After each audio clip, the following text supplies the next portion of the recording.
নমস্কার, আমি আবির চ্যাটার্জি। আপনারা দেখছেন আমার channel ACH miscellaneous solution. Lok Sabha ভোটের ঠিক আগের দিন সন্ধেবেলা যখন এজেন্টরা বুথে আসবেন, তখন তাদের বলে দেবেন যেন ভোটের দিন সকাল 6টার মধ্যে তারা বুথে চলে আসে। ঠিক আছে? এরপর পরের দিন সকাল সকাল ঘুম থেকে উঠে পড়ুন, ভোর 5টার মধ্যে উঠে পড়ুন। ঠিক আছে? এবং ফ্রেশ হয়ে নিয়ে 5:30টায় রেডি হয়ে যান। এবার এজেন্টরা যারা আসবে সেটা দেখবেন, যারা 6টায় আসে তারা। আর যারা পোলিং অফিসার তারা দেখে নিন বাইরে যে পোলিং এরিয়া নোটিশটা টাঙানো আছে কি না, ফর্ম 7 মানে list of contesting and candidates, তাদের লিস্টটা টাঙানো আছে কি না, তাদের স্পেসিমেন সিগনেচার্স টাঙানো আছে কি না, প্রবেশ প্রস্থান মারা আছে কি না। ঠিক আছে? এগুলো দেখে নিন।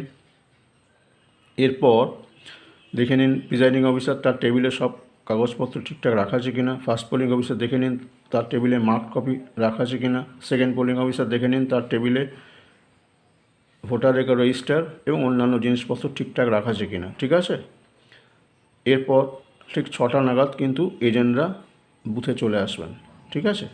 যদি তারা একটু লেট করেন, 6টা 15 মিনিট টাইম নেবেন, 6টা 15-র মধ্যেও যদি একজন আসে, তাহলে ওই একজনকে নিয়েই কিন্তু প্রিজাইডিং অফিসার পোলিং অফিসারদের নিয়ে মক পোল সম্পন্ন করবেন। ঠিক আছে? এইবার এজেন্টরা, পোলিং এজেন্ট যারা আছে তারা কী করবেন, ফর্ম 10 নিয়ে আসবে, অ্যাপয়েন্টমেন্ট অফ পোলিং এজেন্ট। সেই অ্যাপয়েন্টমেন্ট লেটারগুলো প্রিজাইডিং অফিসারকে দেখাবেন এবং প্রিজাইডিং অফিসার সেগুলো দেখে নেবেন এন্ট্রিগুলো সব ঠিকঠাক আছে কি না, এবং ঠিক থাকলে আরেকবার সই করিয়ে নেবেন তার সামনে। এবার সেই অ্যাপয়েন্টমেন্ট লেটারগুলো নিয়ে প্রিজাইডিং অফিসার নির্দিষ্ট খামে সেগুলো ঢুকিয়ে রাখবেন। ঠিক আছে? এরপর মক পোল করতে হবে। ঠিক আছে? প্রিজাইডিং অফিসার কী করবেন না, একজন পোলিং অফিসারকে ব্যালট ইউনিটের দায়িত্ব দেবেন, একজন পোলিং অফিসারকে কন্ট্রোল ইউনিটের দায়িত্ব দেবেন। ভোটদান কক্ষে থাকবে একজন পোলিং অফিসার এবং পোলিং এজেন্টরা। প্রত্যেক প্রার্থীর অন্তত 3টে করে ভোট দেবেন তারা, এবং নোটার 3টে, টোটাল 50টা। যখন মক পোল কমপ্লিট হয়ে যাবে তখন দেখে নেবেন ভিভিপ্যাটের ড্রপ বক্স খুলে, পেছন থেকে ড্রপ বক্স আছে সেটা খুলে 50টা স্লিপ বার করে নেবেন এবং গুনে নেবেন 50টাই আছে কি না। আর এবং কন্ট্রোল ইউনিটের মেমোরি থেকে দেখে নেবেন যে সেখানেও 50টা আছে কি না। ঠিক আছে? এই দুটোই মিলিয়ে তাহলে মক পোল ওকে হয়েছে এবং পোলিং এজেন্টরা ওকে করে দেবেন।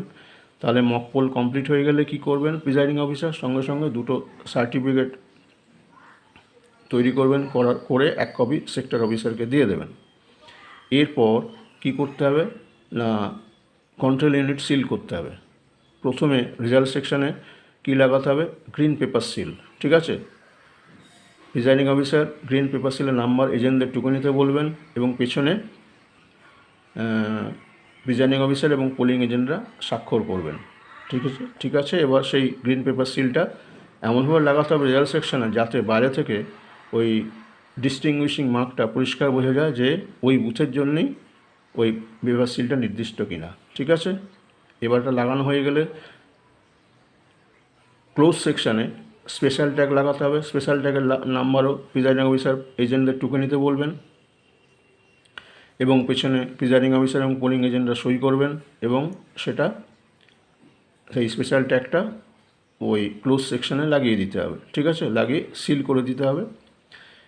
এরপর রেজাল্ট সেকশানটাকে বন্ধ করে দিয়ে পুরোটাকে খামটা যে খাপ আছে সেই খোপটা বা খাপটা পুরোটা ঢাকা দিয়ে দেবেন।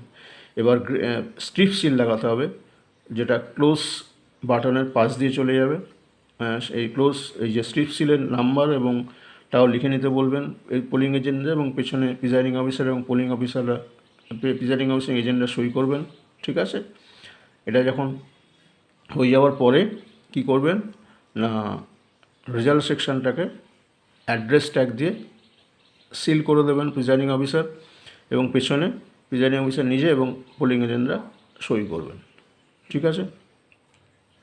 যখন কমপ্লিট হয়ে যাবে সিলিংটা, তখন পাওয়ার সুইচটাকে অন করে দেবেন। যখন সিলিংয়ের আগে কিন্তু পাওয়ার সুইচটাকে অফ রাখবেন। সিলিং হয়ে গেলে আবার পাওয়ার সুইচটাকে অন করে সেগুলো কানেকশানগুলো সংযোগ স্থাপন করে নেবেন 3টের মধ্যে। ঠিক আছে?